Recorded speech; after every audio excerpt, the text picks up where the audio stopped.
हमारे का topic physics का विद्युत ध्रुव के कारण उत्पन्न वैद्युत क्षेत्र की तीव्रता। तो देखिए इसमें दो कंडीशन है, एक होता है अच्छी स्थिति में, एक होता है निरक्षी स्थिति में। तो सबसे पहले हम आप लोगों को बताने जा रहे हैं अच्छी स्थिति में वैद्युत ध्रुव के कारण उत्पन्न वैद्युत क्षेत्र की तीव्रता। तो देखिए कल के लेक्चर में हम आप लोग को बताएंगे वैद्युत ध्रुव क्या होता है। तो देखिए पहले हम एक वैद्युत ध्रुव लेंगे, ठीक है, माइनस क्यू से लेके क्यू तक, इसके बीच की दूरी क्या है क्यू, इसी को हम बताने कल वैद्युत ध्रुव कहते हैं, ठीक है। अब अच्छी स्थिति में मानेंगे डॉट डॉट डॉट हमको पी बिंदु पर क्या चाहिए, वैद्युत क्षेत्र की तीव्रता का मान चाहिए। और देखिए इन दोनों के बीच की दूरी माइनस क्यू से लेके प्लस क्यू तक बीच की दूरी हमको पता है 2l होता है, ठीक है। और मानेंगे माना O से लेके P तक की दूरी स्मॉल r मीटर है। तो देखिए इसको, अब देखिए माइनस क्यू के कारण उत्पन्न वैद्युत क्षेत्र की तीव्रता P बिंदु पर, तो लिखेंगे माइनस क्यू आवेश के कारण उत्पन्न वैद्युत क्षेत्र की तीव्रता। अब देखिए किसी बिंदु आवेश के लिए आप लोग को हम E बराबर बताए थे 1/4 पाई एप्सिलॉन 0 Q बटे R स्क्वायर। यह कूलॉम के नियम से आप लोग को डिराइव करवाए थे किसी बिंदु आवेश के कारण वैद्युत क्षेत्र की तीव्रता। अब यहाँ देखिए माइनस Q के कारण चाहिए हमको, तो माइनस Q के कारण देखिए R का निकाल रहेगा, R देखिए कैसे निकालेंगे, माइनस Q के कारण चाहिए R का मान हो जाएगा, देखिए यहाँ तक दूरी, यहाँ देखिए इतनी दूरी कितना है r है, स्मॉल r, इतना दूरी क्या है l, इसका मान r का मान हो जाएगा r प्लस l। यहाँ लिखेंगे E1 मान लीजिए 1/4 पाई एप्सिलॉन 0 Q बटे r की जगह क्या हो जाएगा r प्लस l का स्क्वायर। इसको समीकरण 1 मान लीजिए। अब देखिए आगे प्लस Q आवेश के कारण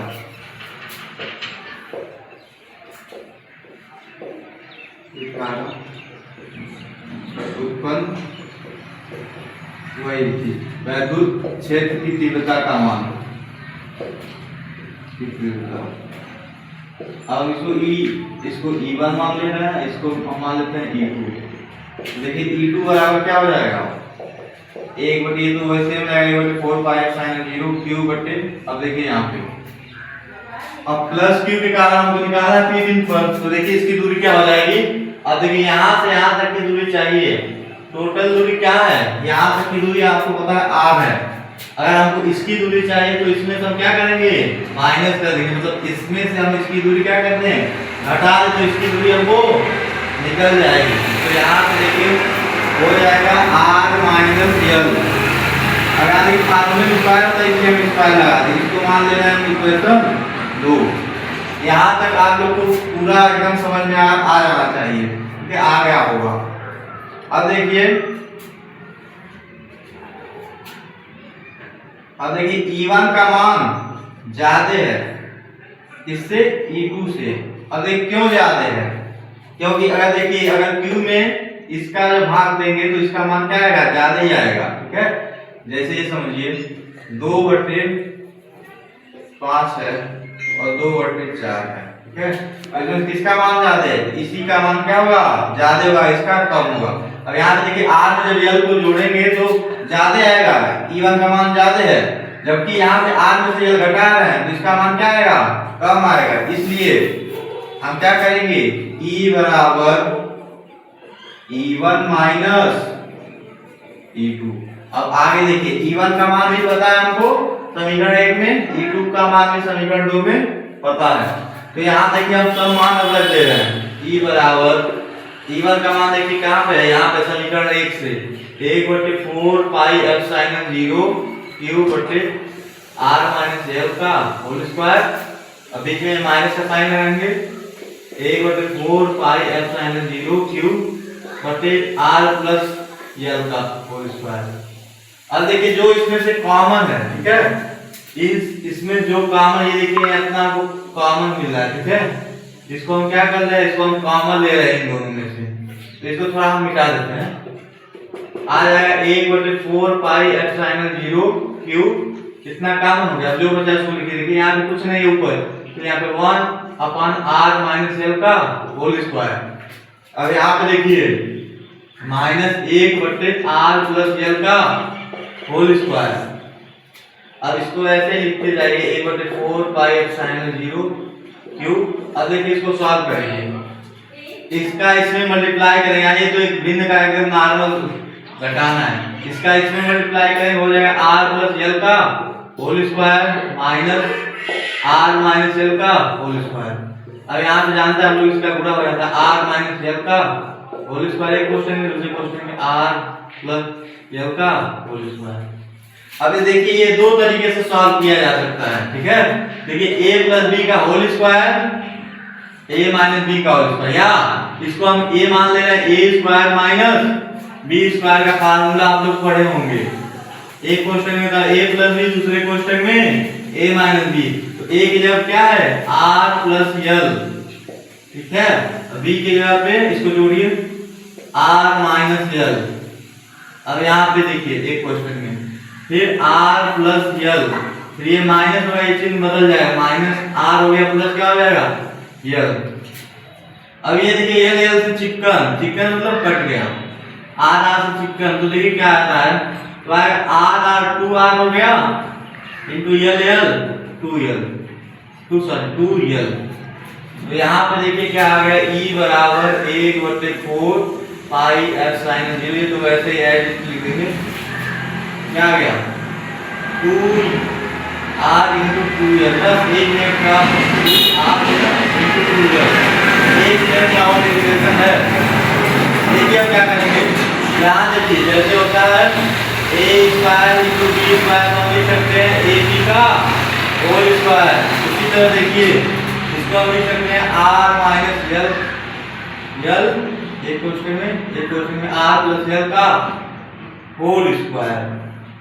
अब आप लोग को फार्मूला देख रहा होगा a + b a - b, तो यहाँ देखिए 1/4 एज इट इज को लिख रहा है, ठीक है, कुछ करना नहीं इसमें देखिए ऐसे लगाने दीजिए 2r × 2l।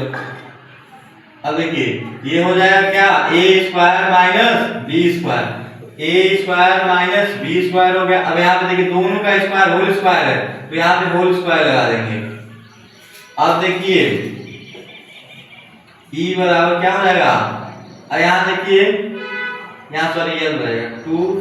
अब e बराबर आप लोग को पता है p बराबर क्या होता है 2ql, यहाँ पे देखिए l है और क्या है q है, तो इसलिए हम क्या लिख दे रहे हैं p।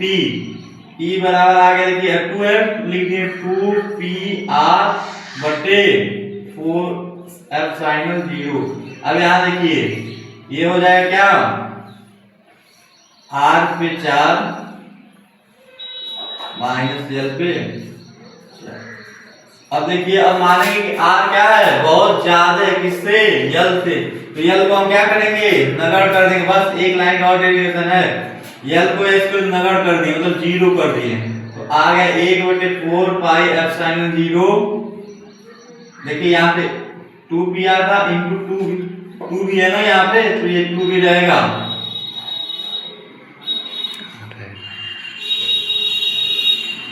नहीं 2 नहीं रहेगा। यहाँ पे देखिए 2, यहाँ देखिए q 2l भी क्या हो गया p हो गया, 2r बचा तो 2pr, तो यहाँ देखिए 2p हो गया, और यहाँ पे r है, और यहाँ देखिए r पे क्या था r पे 4 है, तो r पे हम 4 लिख दिए, एक r से कैंसिल हो जाएगा, और यहाँ पे हमारा आ जाएगा क्या, देखिए यहाँ पे लास्ट में लिख दे रहे हैं e बराबर क्या आ गया हमारा डेरिवेशन 1/4 पाई एप्सिलॉन 0 2p/r³। इसका मतलब तो आप लोग को पता होगा क्या होता है न्यूटन प्रति कूलम। ये देखिए अच्छी स्थिति में इसको सिद्ध किया, ठीक है। अब अगले वाले वीडियो में हम ये अच्छी स्थिति सिद्ध करेंगे, उम्मीद करता हूँ